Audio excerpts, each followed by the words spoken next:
this is Revati from Trinity International School. Today we'll be starting with chapter number 4, that is agriculture. So in this chapter I'll be covering the different types of farming and the farming techniques that was being used.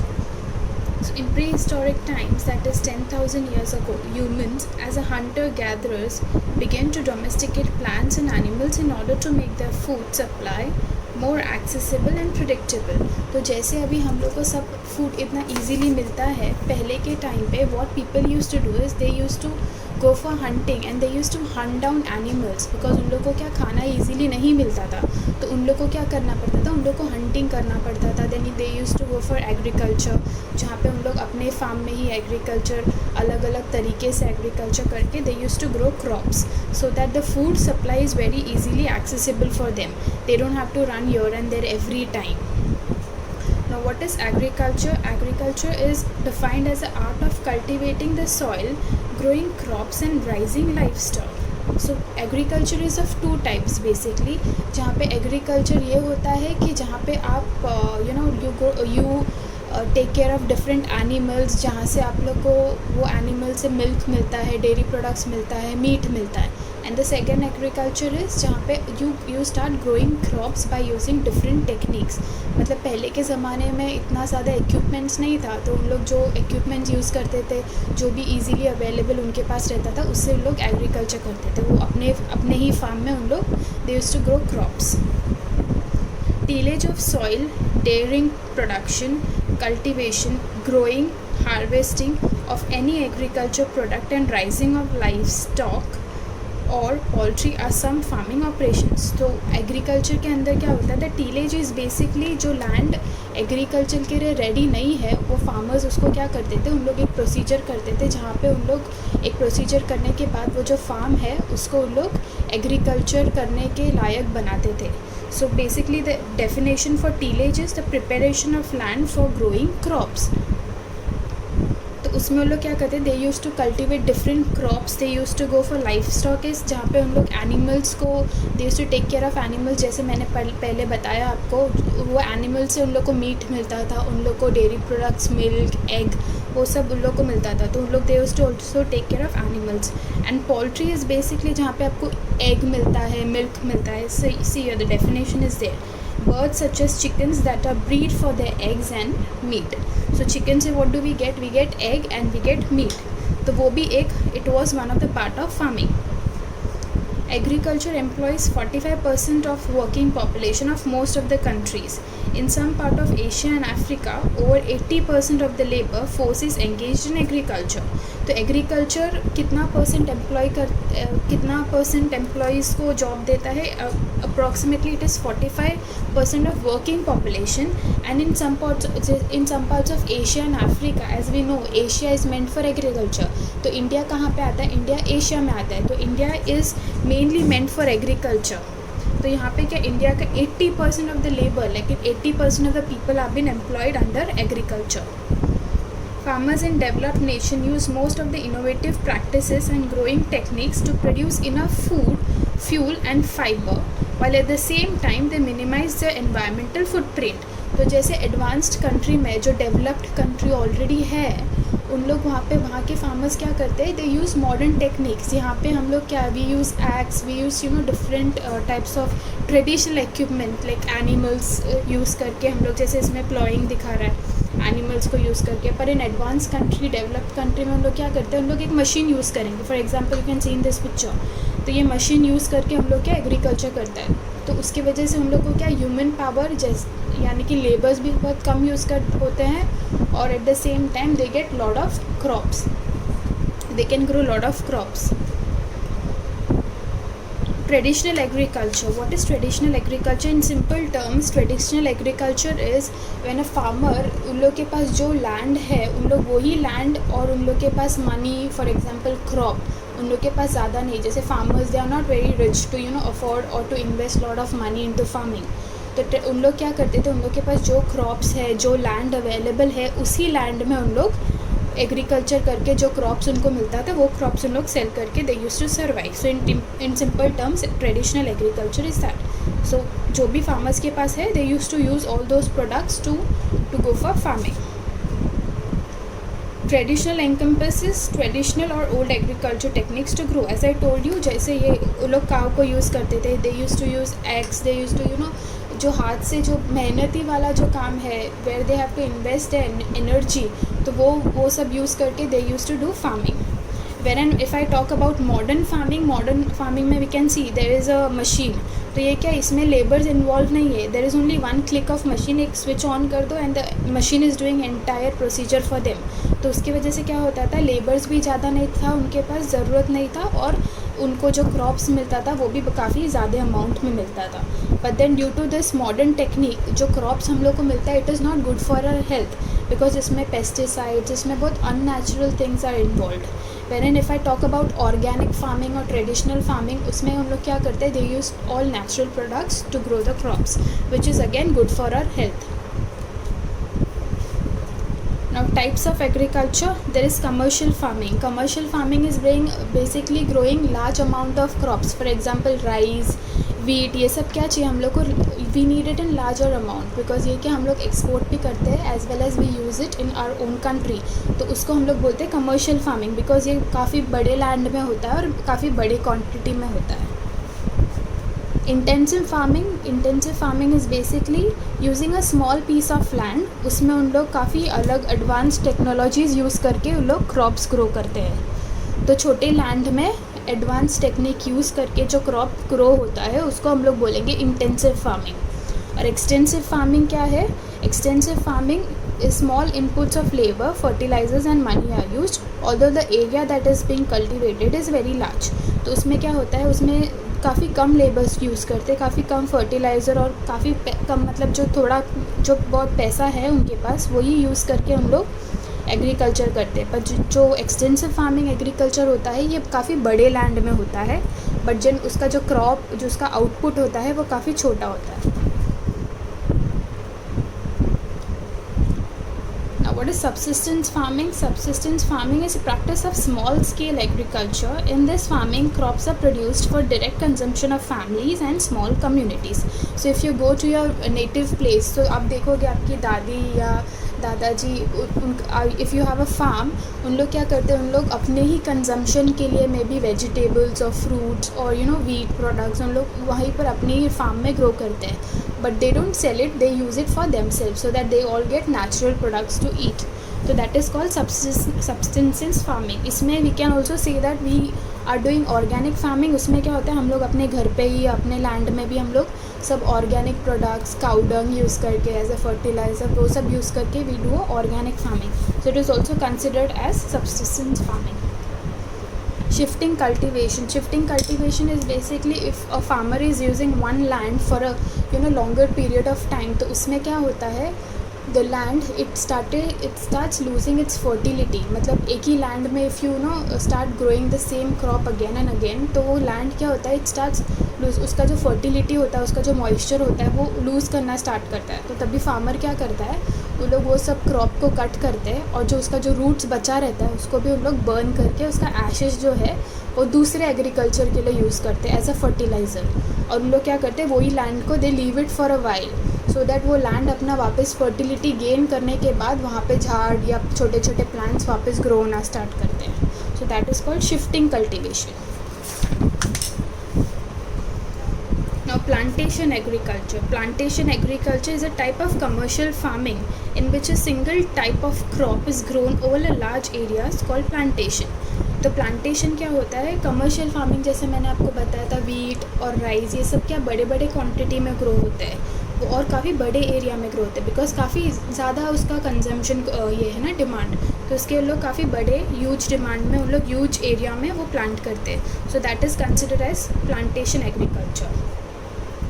तो ये plantation agriculture का example है, like rubber आपने देखा रहेगा, cotton, coffee.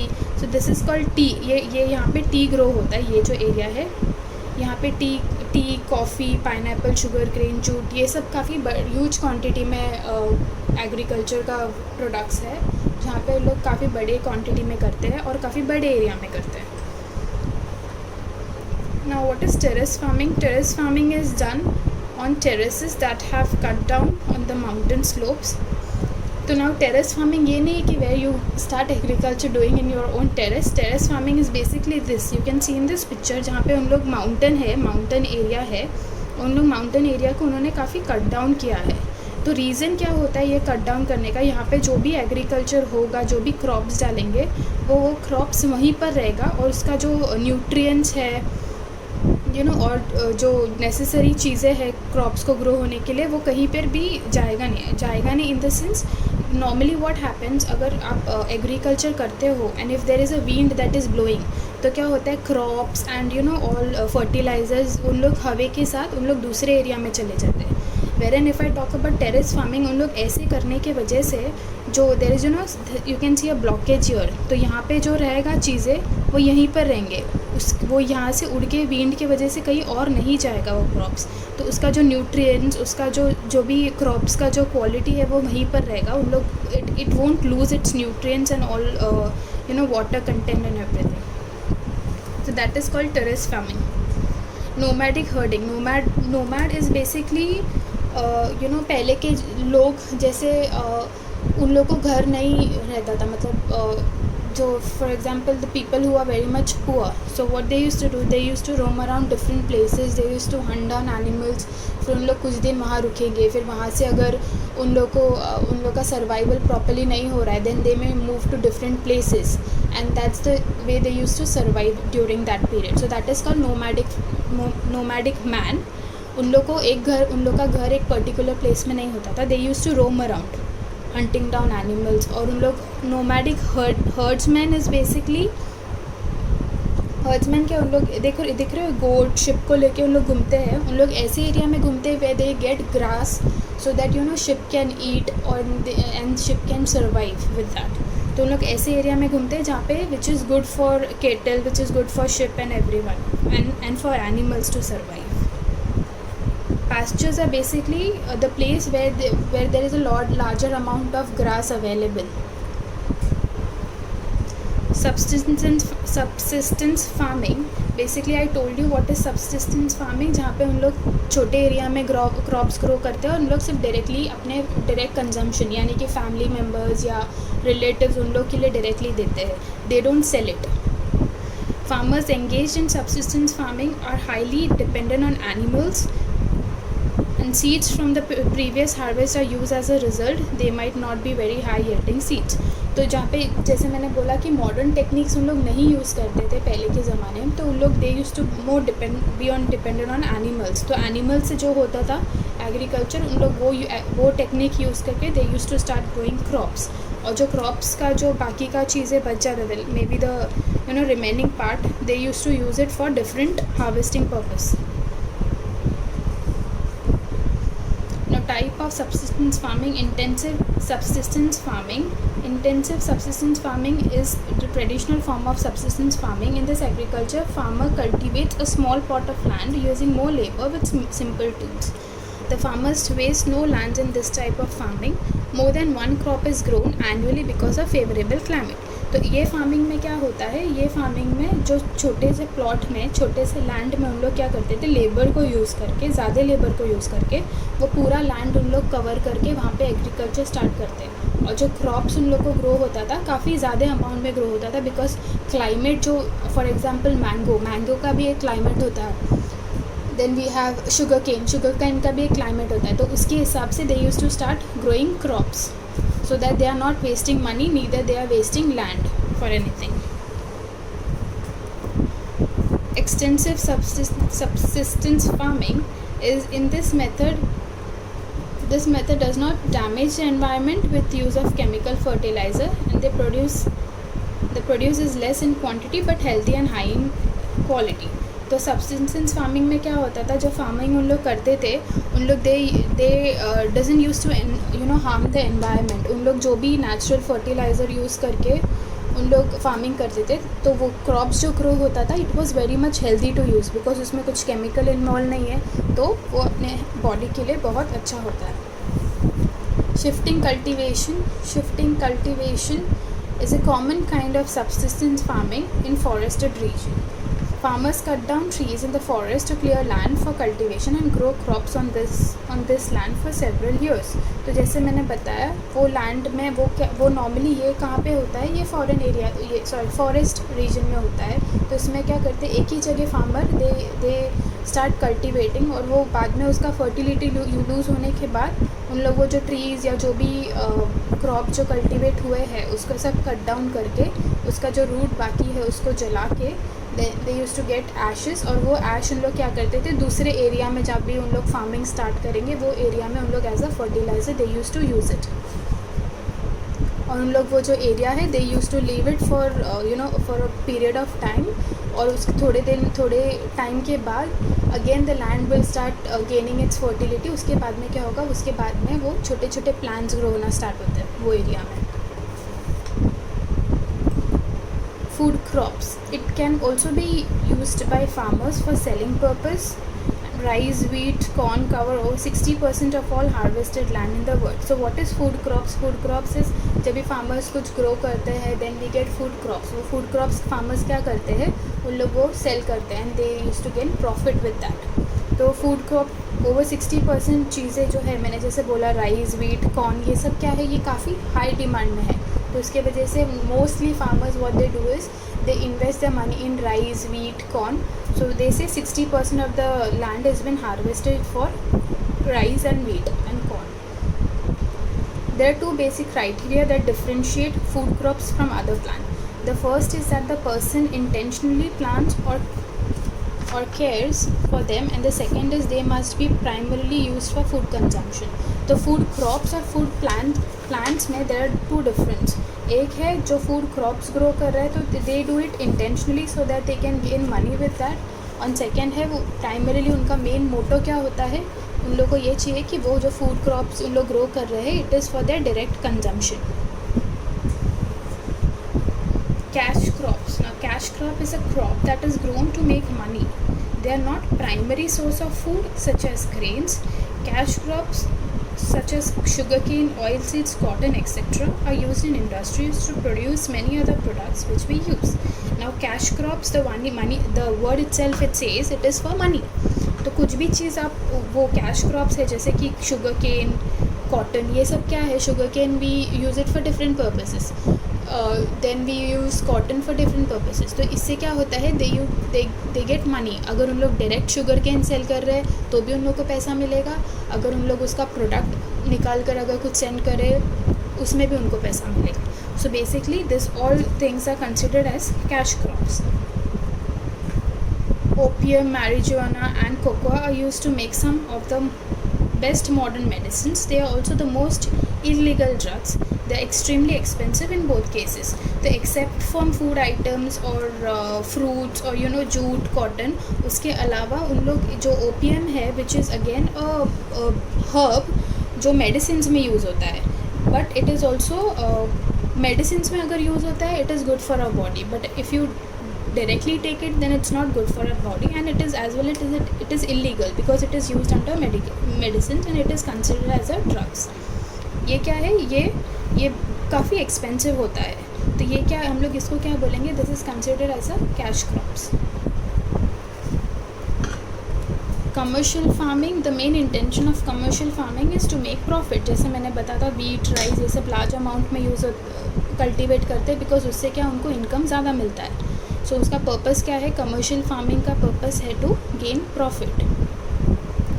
Commercial farming is a business that is undertaken on a large scale. As we all know, commercial farming is only done on a very larger scale. To have a good harvest, the farmer must prepare the land by plowing and hoeing. तो अगर commercial farming हम लोग को करना है तो वो चीज़ करने के लिए we have to prepare the land for that, because उन लोग को काफ़ी ज़्यादा अमाउंट में कर रहे हैं और उसका आउटकम भी काफ़ी अच्छा होना चाहिए. तो प्लॉइंग प्रॉपर जो प्रोसीजर है एग्रीकल्चर का वो उन लोग ने प्रॉपरली करना चाहिए to get good crops. Commercial farmer needs lot of help to execute his or her project. The modern equipment such as tractor, planters, harrowers and combine harvesters are used for commercial farming.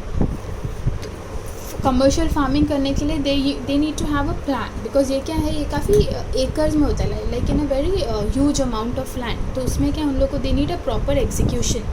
Execution means proper plan होना चाहिए कि उन लोग को ये area में क्या करना है, then what is the procedure, and they need modern techniques for that, क्योंकि इतने ज़्यादा अमाउंट में करेंगे तो they can't use labour every time, because labour को they need to give money, तो उसमें काफ़ी सारा कॉस्ट भी इनकर होगा. They use modern techniques for that, और उसके वजह से उसके थ्रू उन लोग they start commercial farming. Plantation farming is a form of commercial farming where crops are grown on large farmland solely for profit. Countries that have plantation agriculture usually experience high annual temperatures and rainfall. तो plantation farming क्या होता है? It is one form of commercial farming जहाँ पे उन लोग काफ़ी large scale में they go for farming and they are solely dependent on profit, कि उन लोग वो plantation कर रहे, so they want profit with that agriculture or farming that they're doing. तो ये लार्ज अमाउंट में होने के वजह से जब भी एक लार्ज अमाउंट में आप क्रॉप या कुछ चीज़ ग्रो कर रहे हो, you are also supporting environment with that, तो उसके वजह से जो टेम्परेचर है वो एरिया का वो काफ़ी कूल डाउन होता है. As we all know, oxygen कहाँ से हम लोग को मिलता है? We get it through plants. तो अगर कोई एरिया में, जैसे if you go to native place and if you go to farm जहाँ पे यू सी प्लांट्स और you see lot of crops growing, तो उससे हम लोग को क्या, you might notice that the environment there and the temperature there is quite soothing. Some major crops of plantation are tea, coffee, cocoa, banana, pineapple, sugarcane and rubber. So we know ये major plantation का, जैसे मैंने बताया था, काफ़ी major area में हो रहा है. तो the main crops that they grow is T, coffee, cocoa, banana, pineapple, sugarcane etcetera. Crops are produced on large scale and only then they can become profitable. तो अगर larger scale में कर रहे हैं, only then they get profit with that. This plantation requires huge capital investment for initial inputs like seeds, fertilizers and transportation. तो अगर कोई area larger area में if you're planning to start farming, then you need to think ना कि उसमें ज़्यादा investment भी होगा, like seeds चाहिए, then we need fertilizers, then we need transportation, like transportation of labors or equipment or products जो उन लोगों को फार्मिंग के लिए चाहिए. तो there is lot of money involved in that. Crops and plantation are normally intended or grown for export. तो ये जो crops होता है, they majorly the larger amount of quantity they export it, because उन लोग को क्या चाहिए, उन लोग का मोटिव है to gain profit. तो उन लोग क्या करते हैं, ये जो crops है they export it so that they can earn more income. Agriculture and economic development. Agriculture plays a critical role in the economy of a country. It is even considered as a backbone of certain economies of the world. As we know, India की अगर हम बात करें, if I talk about India, we all know India is considered as an agriculture country. तो यहाँ पे काफ़ी ज़्यादा अमाउंट में एग्रीकल्चर होता है. तो एग्रीकल्चर होने की वजह से we are gaining income because we export to different countries and what we earn in return is income. We get money in return. तो वो क्या है, इकोनॉमी में भी अफेक्ट करता है, बिकॉज पैसा मिलेगा तो क्या इंडिया में काफ़ी डेवलपमेंट होगा. तो इसलिए agriculture plays a very important role in country's economy. Agriculture is the main source of national income for most of the developing nations. The excess agriculture produce is exported. तो agriculture क्या है, जैसे मैंने बोला national income है, because agriculture India अगर cell कर रहा है तो इंडिया को दूसरा कंट्री पैसा देता है. For example, if I am exporting is when you give out products to different country, and import is जब भी आप दूसरे कंट्री से अपने कंट्री में कुछ ला रहे हो तो उसको इम्पोर्ट बोलेंगे. And export is when we are exporting. India से अमेरिका में जा रहा है, that is called export. America से इंडिया में आ रहा है, दैट इज़ कॉल्ड इम्पोर्ट. तो अगर इंडिया से अमेरिका में जा रहा है तो हम लोग को, मैं राइस अगर अमेरिका में दे रही हूँ तो I get money in return. तो क्या होगा, वो नेशनल इनकम हो जाएगा मेरे लिए.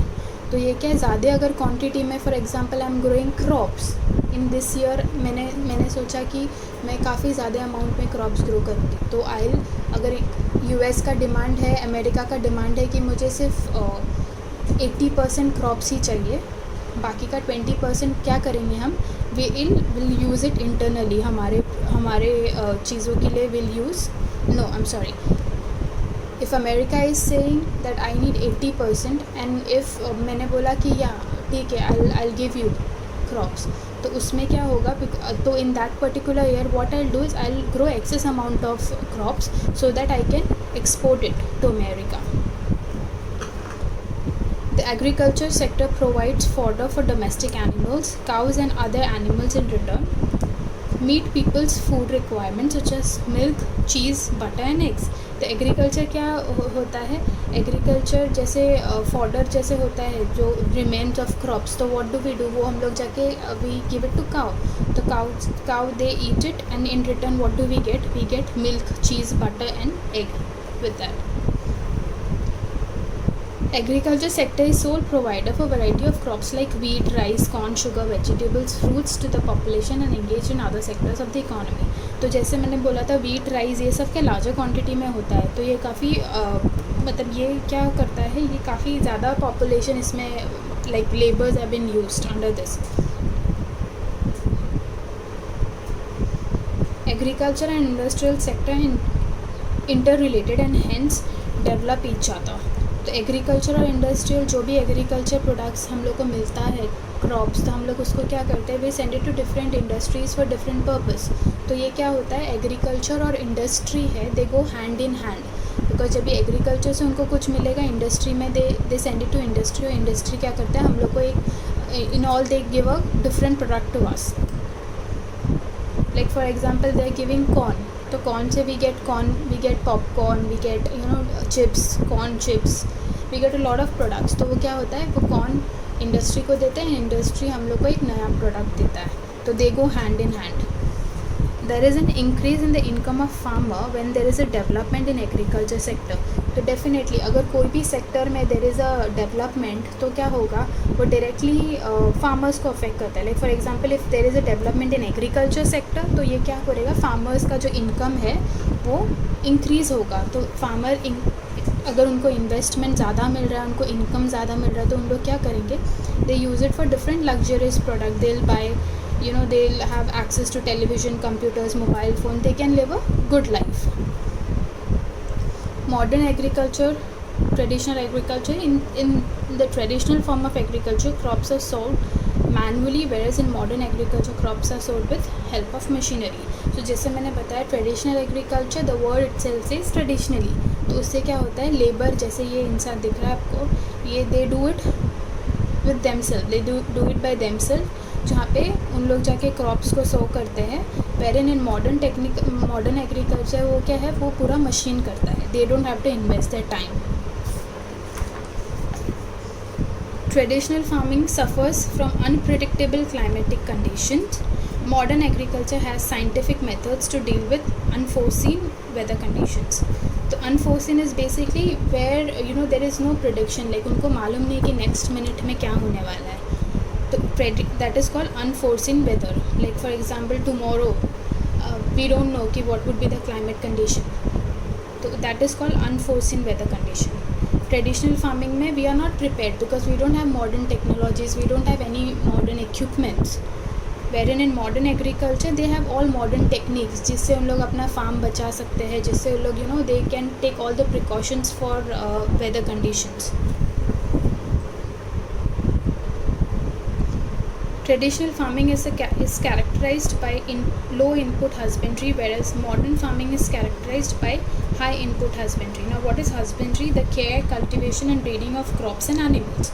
तो ट्रेडिशनल फार्मिंग क्या होता है, लो हस्बेंड्री, बिकॉज उसमें क्या टेक्निक्स जो यूज़ होता है वो काफ़ी पुराना टेक्निक है, तो उसमें जो कल्टीवेशन क्रॉप्स का जो होता है या फिर एनिमल्स को जो प्रोटीन या जो भी फूड आइटम्स जो मिलता है, it is not like as on point, so because it is all traditional technique, but then the crops that we get through traditional techniques are very healthy to use. Wherein in modern farming जो input है, जो high input husbandry, वो काफ़ी ज़्यादा amount में रहता है because it is all modern equipment that has been used.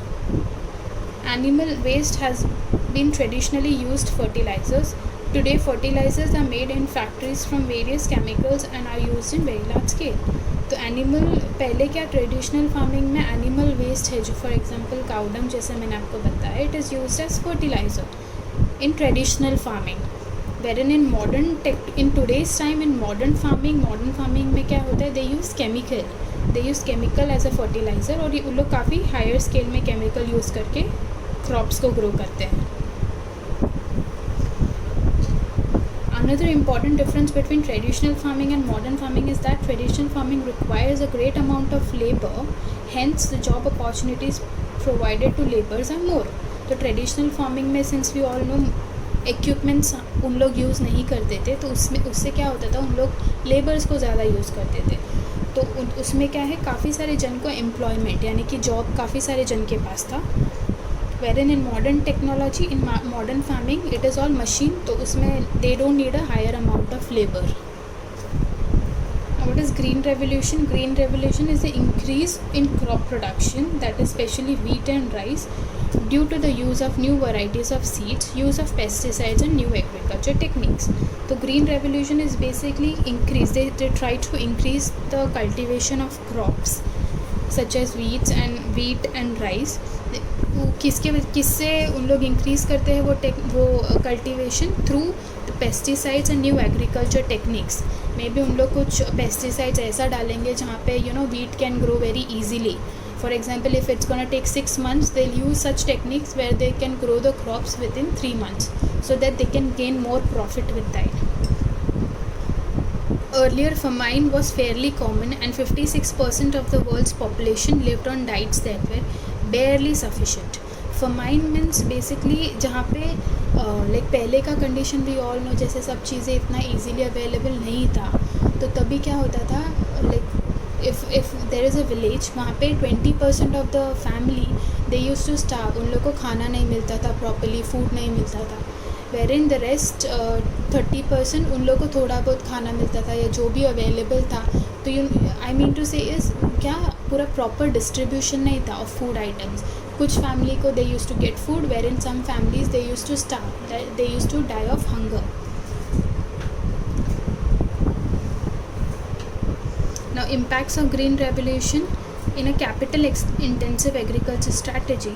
This is a new technology is characterized by frequent application of water, fertilizer, insecticides, double cropping, larger volume of transportation, marketing and food processing.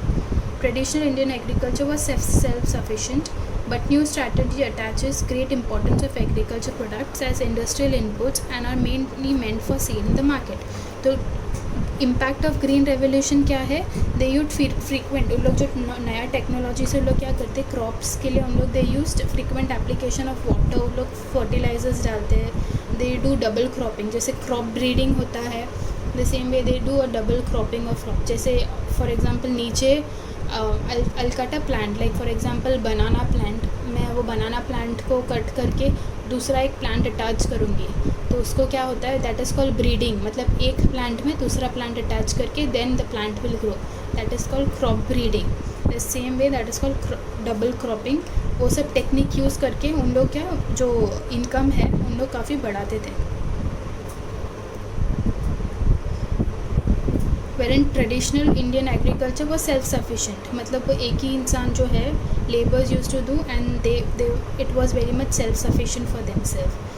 The new strategy attaches a great importance to agriculture product as the industrial inputs and the meant for sale in the market. तो उनका purpose क्या है अभी के farmers का, to get lot of income. तो उन लोग क्या करते हैं, they used to sell it in market and in return they get lot of income with that. The green revolution enhanced the agriculture output to be exported. This is in turn improve India's credit worthiness in the eyes of World Bank and other international lending agencies. तो ये green revolution, ये modern technique होने की वजह से क्या होता था, काफ़ी ज़्यादा अमाउंट में उन लोग को फूड ग्रेन्स मिलता था, और वो फूड ग्रेन्स उन लोग क्या करते थे, ये दे यूज़ टू एक्सपोर्ट इट. वो एक्सपोर्ट करने की वजह से इंडिया को क्या रिटर्न में इनकम मिलता था, मनी मिलता था. उसके वजह से जो इंडिया का जो क्रेडिट वर्थिनेस है, आई मीन जो इनकम जो है वर्ल्ड बैंक के सामने काफ़ी अच्छा होने लगा. और जो अदर एजेंसीज़ है, international lending agencies, like in case if India is following short of money, तो इंडिया क्या करेगा, they will borrow it from the world bank. World bank क्या देता है, वर्ल्ड बैंक इंडिया को लोन देगा. एंड देन अगर इंडिया का एग्रीकल्चर अच्छा हो रहा है तो इंडिया क्या करेगा, इंडिया वर्ल्ड बैंक को बोलेगा the loan that I took it from you, मैं आपको रिटर्न दे रहा हूँ. बिकॉज एग्रीकल्चर की वजह से उनको क्या ज़्यादा प्रॉफिट मिल रहा है, तो उन लोग वर्ल्ड बैंक से जो भी उन लोग लोन लेंगे they give it in return. So this would be the end of the chapter. I hope you all understood. You can roughly go through it again. Thank you.